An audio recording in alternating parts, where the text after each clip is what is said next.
Cathy and Elliott Lewis on stage.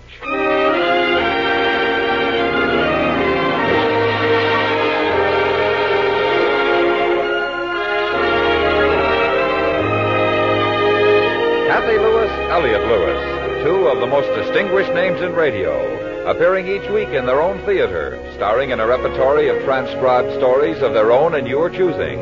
Radio's foremost players in radio's foremost plays. Drama, comedy, adventure, mystery, melodrama. Ladies and gentlemen, Mr. Elliott Lewis.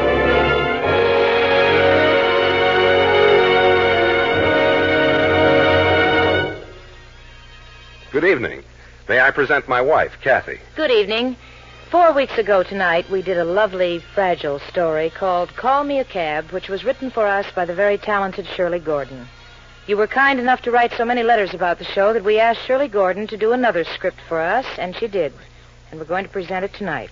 This new story is called The Bunch of Violets, and that's what it's about. Oh, one other thing you should know before we start. It's often been said that a man continually surrounds himself with the same woman. And to prove this tonight, while I'm being Clint Westcott, Cathy is going to play my wife, my mother, and my secretary. Wow. So now the preliminary's over. The Bunch of Violets by Shirley Gordon.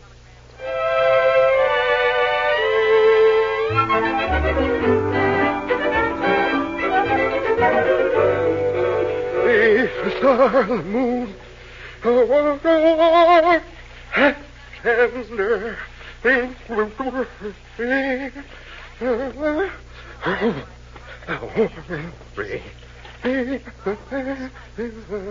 Clint, you almost ready?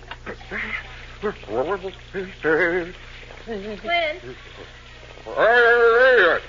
what did you say? Well, I haven't saved you.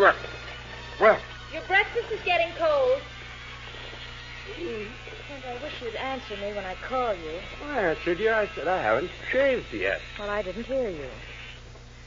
Anyway, your breakfast is going to be cold and you're going to be late.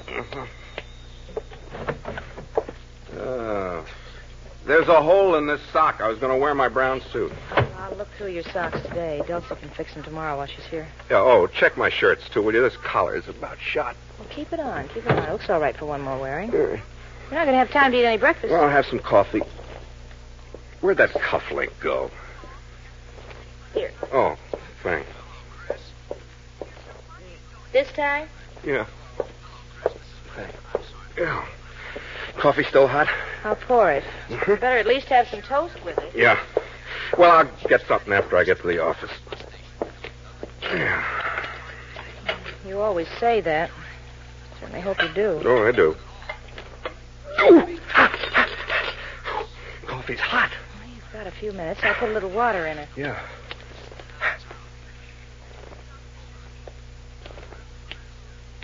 You'll be home on time tonight, won't you? Yeah, I'll try to be. We told the Martins we'd meet them there at 7:30, you know. Uh-huh. So try to be on time. Yes, I will. Bye, dear. Bye.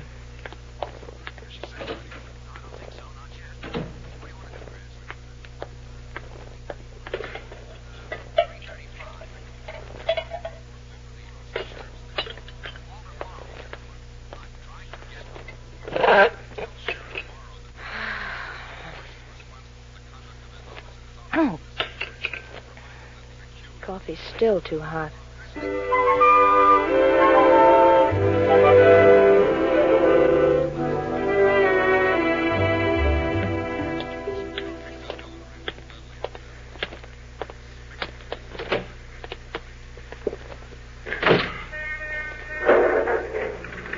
Violets, mister? What? Fresh bunch of violets? Only 35 cents. Oh, no, thanks. Oh, come on, mister. Look how pretty they are. No, I'm sorry, son. Everybody loves violets. Well, sure, Sonny, only not now. It's Monday morning and I'm late for work, and I just haven't got any use for any violets. Why don't you take some to work with you? They'll make your day a lot nicer. See if they don't. Now, look, Sonny, you're a good little salesman, but 35 cents won't hurt you any. Okay, kid, you win. Give me the violets. Here you are. Keep the change. Oh, gee, thanks, mister. Thanks a lot. You won't be sorry. After all, what harm can there be in buying a little bunch of violets?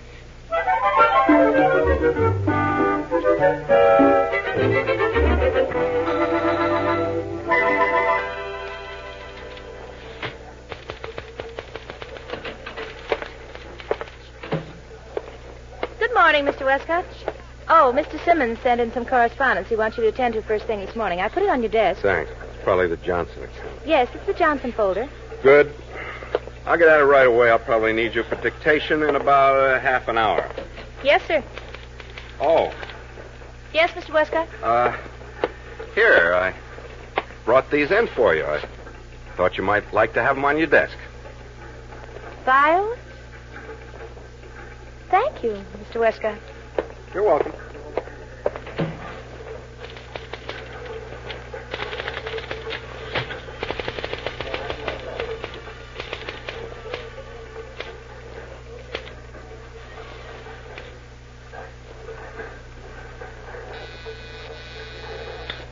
Yes.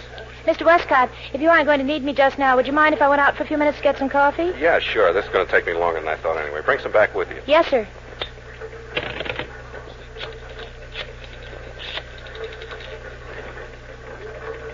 Barbara? Listen, can you get out for coffee now? Good. I'll meet you downstairs. I've got something to tell you.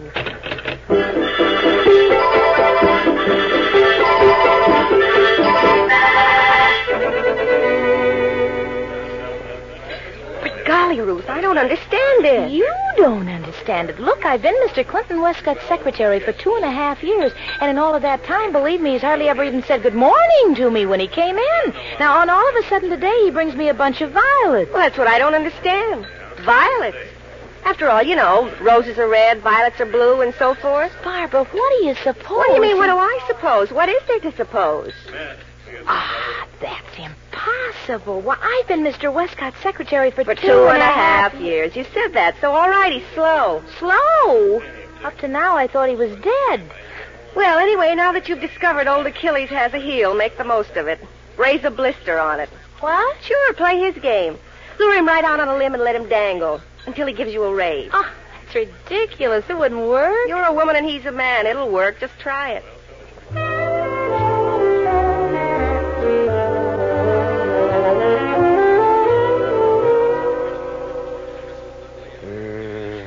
Yours are the 17.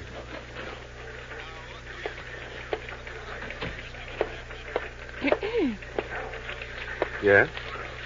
Your coffee. Thanks. You just put it down on the desk.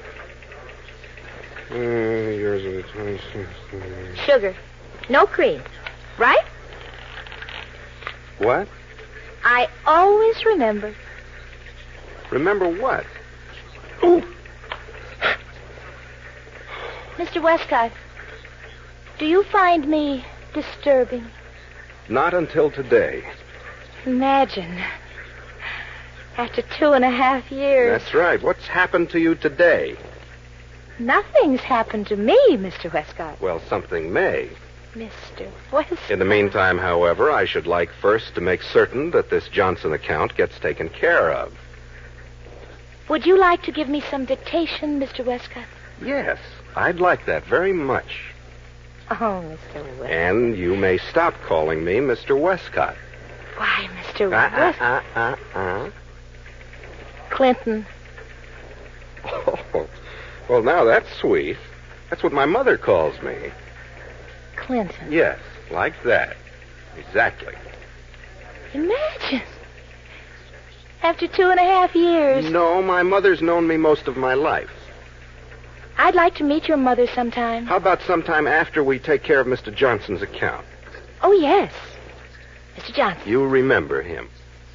You were going to give me some dictation. That's right. But on second thought, I'm sure you can compose the letter yourself from my notes.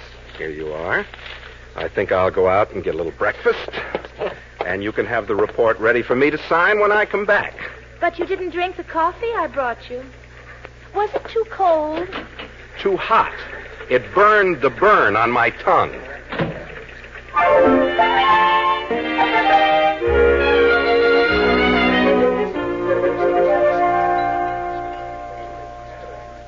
Well, Westcott, good morning. Oh, hi, Ed. Sit down. Have some coffee. I've had it.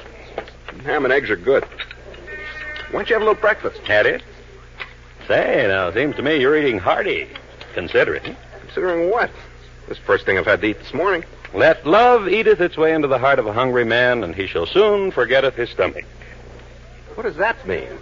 Well, I guess that isn't the way it goes. I think I read it somewhere, but I can't remember exactly how it went. Well, anyway, old man, you get the idea. I don't, and I'm not sure that I want to. All I'd like to know is what's wrong with everybody this morning. You should get a load of my secretary. Listen, old man, didn't take me any 2.5 years to get a load of your secretary. I've always thought she was quite a dish. Matter of fact, I'm surprised it's taken you so long to start showing her your appreciation. If you know what I mean. What do you mean? What's cooking with my secretary today, anyway? Apparently, from all I hear, old man, you are. From all what you hear, old man? Well, now, look, Clint, old boy, don't go getting sore-headed about it. After all, can I help it if your secretary tells my secretary and my secretary tells me? Tells you what? Why, that you brought her flowers this morning. After all, old man, I'm not the only one who knows. The whole building is talking about it. You mean all this is over that silly little bunch of violets? So then it was Violet. Well, I didn't know you had it in you, old man. Well, that only goes to show you I'm not the old man you think I am. I'll see you later. Wait a minute, old boy. You haven't finished your coffee. What's the matter? Burn your tongue. What tongue?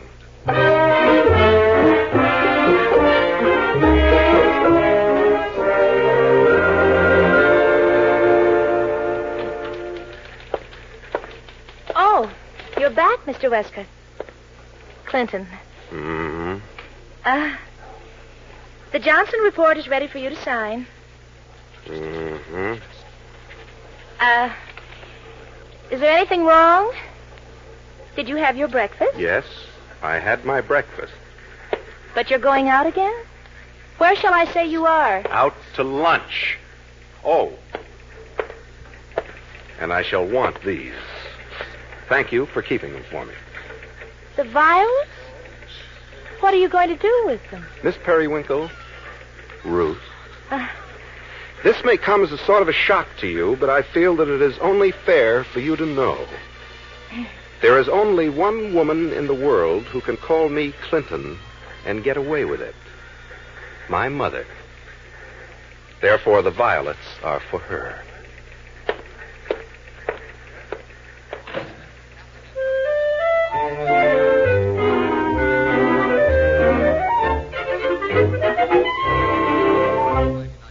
You are listening to Cathy and Elliott Lewis on stage. Tonight's play, The Bunch of Violets.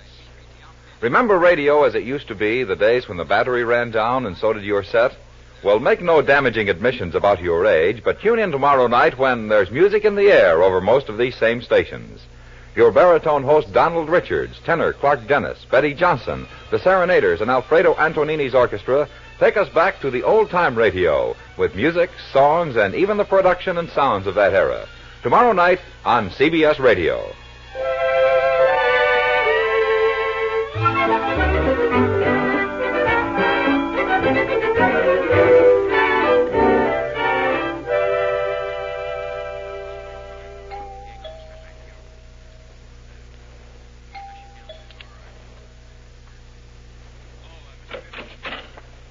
Mr. Westcott. Come in. Hello, Anna. Your mother's going to be so surprised. You didn't call first, did you? No, I didn't know I was coming. How is she? Oh, fine. Snappy as a turtle, same as always. You know how your mother is. Yeah. She's up in her room, I think. Mrs. Westcott! Never mind, Anna. I'll just go on up. You might bring some coffee, though. Yeah, of course, Mr. Westcott. Mother? You in here? Why, Clinton, whatever's brought you here? In the middle of the day like this, is there anything wrong? No. Just found myself free this noon, and I've been meaning to get over Well, it. I'll have Anna fix you some lunch. No, I told her just coffee. I had a late breakfast. Doubt that you ever eat the way you should. Can't say you're looking your best. You're way too thin. Why, I feel just fine, Mother. What is that you have there in your hand, Clinton? Bunch of violets? Oh, yes, violets. Would you like to have a bunch of violets, Mother? Isn't that strange? I've never cared for violets. Clinton, are you sure there isn't something wrong? Are you feeling well? No, I feel just fine, Mother. Probably coming down with another cold. You shouldn't wear that light suit on a day like today. No, it's a beautiful day outside, and I haven't had a cold in months. Just the same. This is just the time of the year you should guard against catching a cold. Just can't tell about weather like this. What you ought to do is wear that sweater I knitted for you underneath your coat. Never see you wear that sweater anymore. Well, I wore it all winter long, Mother. It's a beautiful sweater, but it's too warm to wear it now. It's spring. That's just it. Spring colds are so treacherous. I feel fine, Mother, just fine. You always used to catch a cold in the spring. Well, not since I was 8 or 9 years old, Mother. I think what you ought to do is stop by and have Dr. Greenson give you something. Well, I will. First chance I get, I promise. Today. I'll call him to make sure you do. All right, today. And, but I'd pick these up for my office and over to you. Like that. They'll probably come sometime. Clinton, dear. Now tell her she's such a dear girl. Well, she's fine, Mother. She's just fine. Good. Your coffee, Mr. West. Oh, thank you, Anna. That looks good. Be careful, Clinton. Anna's coffee is always too hot to drink. It doesn't matter, Mother. I think my tongue's developed an immunity. Anna, I want you to listen for the door this afternoon. Clinton tells me he's ordered a lovely floral piece for me. And it should arrive in just a little while. Now, I'll watch for it, Mrs. Westcott. That's very nice, Mr. Westcott. I see you brought a pretty little bunch of violets. Aren't they lovely? Yes, well, if you'd like to have them, Anna, you may. I was just going to take them down to the office, but I'd rather... No, Mr. West, that's very nice of you. But I have my own little flower garden out in the back, you know, and it just keeps my room looking like a florist shop as it is anyway. No, I wouldn't think of taking your little bouquet away from you. You just keep those lovely violets and enjoy them.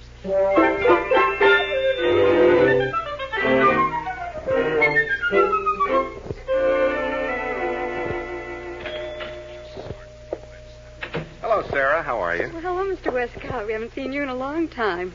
Hope there's nothing wrong. No, there isn't, but I'd like to see the doctor for a minute if he's in. Oh, certainly. Go right in. He'll be pleased to see you. Oh, good. Oh, do you like violets, Sarah? I just love them. Oh? Well, here, would you like to have these? Any other time I'd love to have some, Mr. Westcott, but you see, the doctor serves at the hospital the rest of this week, and the office will be closed. And as it happens, I'm not going directly home from work tonight, so I'm afraid they'd only die. It'd be a shame just to waste them like that. They're so pretty. Yeah, well, sure, well. But you can keep them on my desk while you're going to see the doctor if you'd like. Well, yes, thanks. Yes, I would. And don't worry about them. I'll remind you to take them when you leave. Oh, thanks again. Hello there, Clinton. Hello, Doc. Well, Clinton, what brings you here? You're looking well? Oh, no, I'm fine, Doc. Just fine, only I thought maybe you could give me something to help keep away a cold. You feel like you're catching a cold? What have your symptoms been? Well, there haven't exactly been any symptoms, Doc. It's only, well, this time of year, you know. Spring? Well, what's wrong with this time of year? It's beautiful out.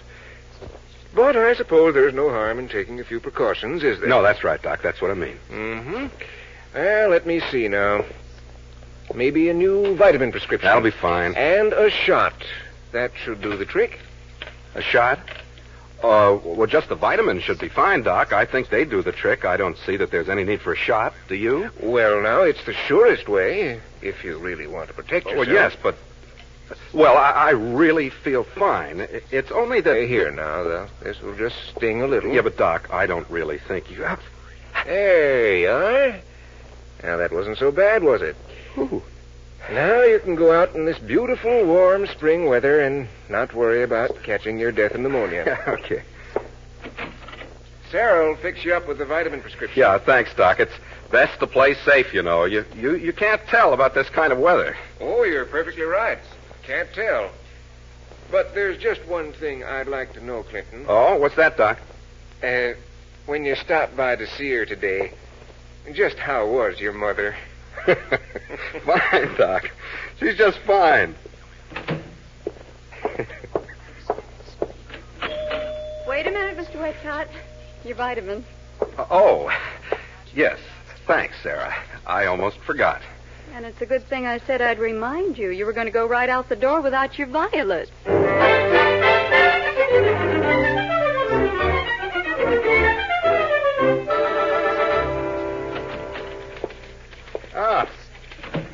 Any calls for me, Miss Periwinkle?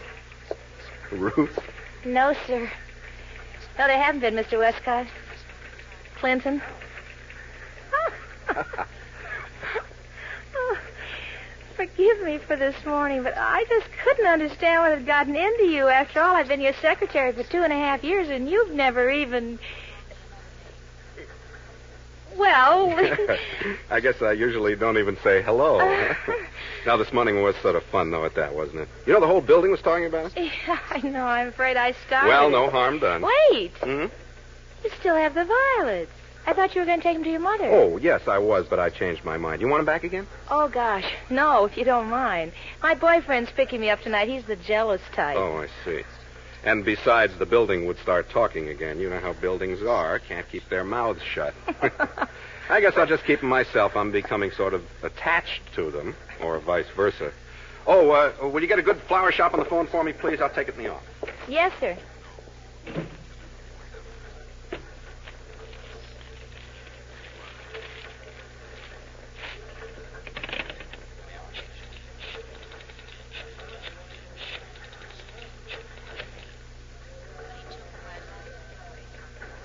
One moment, please. Mr. Westcott, your call's on one. Oh, thanks.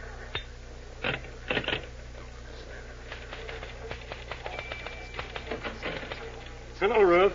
The old boy in his office? Yes, he's there. Thanks, old girl. You're welcome, old man. To Mrs. Westcott, that's right. Yes, make sure it's very elaborate and have it delivered this afternoon without fail.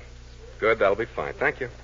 Well, old man, what are you doing? Fixing things up with your wife? No, with my mother. Well, I don't know how your mother fits into the act, but your sweet Violet's caper sure caused a stir around here today. Did I tell you the whole building was talking about it? You told me. Well, you can't blame anybody for talking about it, can you?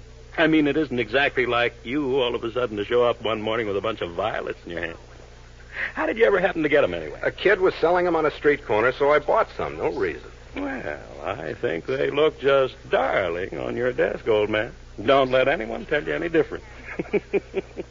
Violets become you. Oh, shut up. Mm-hmm. I'm not going to keep them on my desk, but you can't throw away good flowers just because nobody wants them. Hey, why don't you take them home to your wife? No, not me. You're not getting me into trouble. Me bring Mabel home a bunch of violets? Never be able to explain it in a million years. I'd never be able to convince her I hadn't done something wrong. Why, I wouldn't have a moment's peace for weeks. She'd never stop talking about it, and then on everything I did, she'd be suspicious. Oh, no, you don't. You're not getting me into trouble with your crazy violets. All right. I know what I'll do. I'll take them with me tonight and give them back to the kid that sold them to me. They're still fresh. Mm-hmm. He can sell them over again, make himself an extra 35 cents, what I should have done in the first place. Let him keep his violets.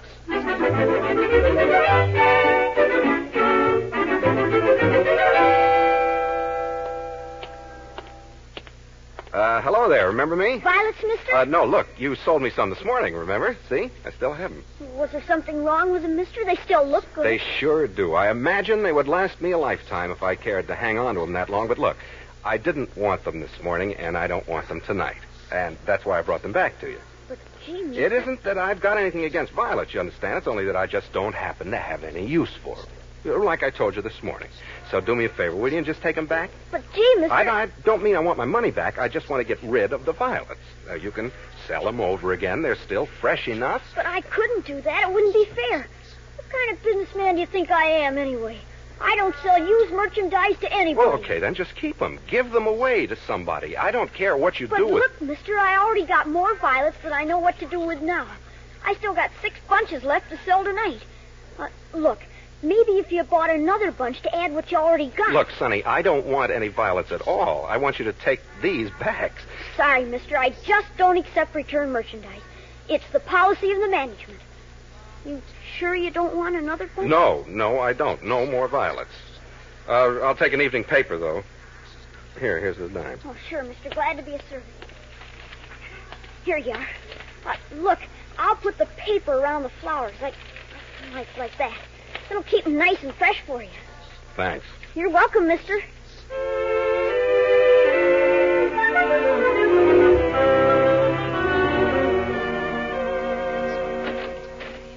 Bernice? In here. I'm sorry I'm a little late. I couldn't help it. You better hurry and change. We don't have much time. Well, it won't take me long. You want to take a look at the paper? Yeah, I will while you're changing. Button me first, will you, hon? Yeah, sure. Here you are. Thanks. You better hurry. No, it won't take me long. What's the headline in the paper tonight? Well, I didn't look at it yet. You look. Quiz? What's the matter? What's it say? Why didn't you tell me? Tell you what? That's the nicest thing you've ever done. Whatever made you think of buying me a bunch of violets?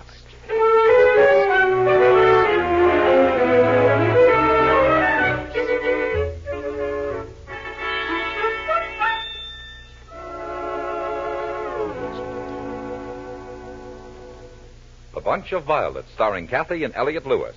In a moment, Mr. and Mrs. Lewis will tell you about next week's play. This Saturday night, don't miss The Case of the Trip North, dramatized for CBS radio listeners by Gangbusters. It's a true crime story taken from actual police records. The account of a free shooting, fast and crooked honeymoon that blazed a track from the deep south to the big city, a track of robbery and death. Remember, it's on Gangbusters this Saturday night on most of these same stations, presented by CBS Radio. And now, once again, Cathy and Elliott Lewis.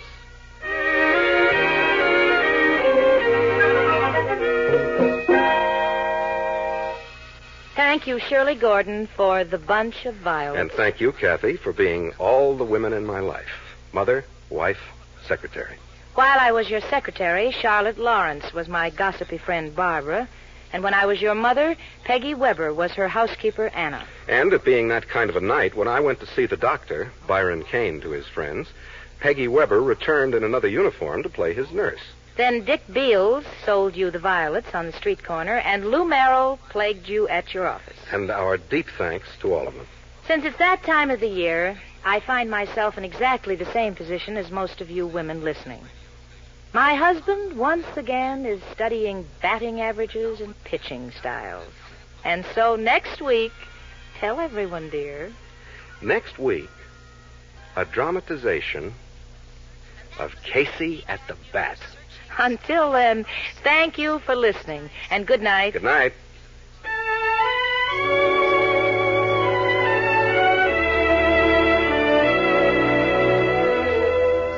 Music for tonight's story was composed and conducted by Fred Steiner. The Cathy and Elliott theme is by Ray Noble, and the program is transcribed and directed by Mr. Lewis. George Walsh speaking. And remember, listen while you work. Enjoy Young Dr. Malone every Monday through Friday in the daytime on the CBS Radio Network.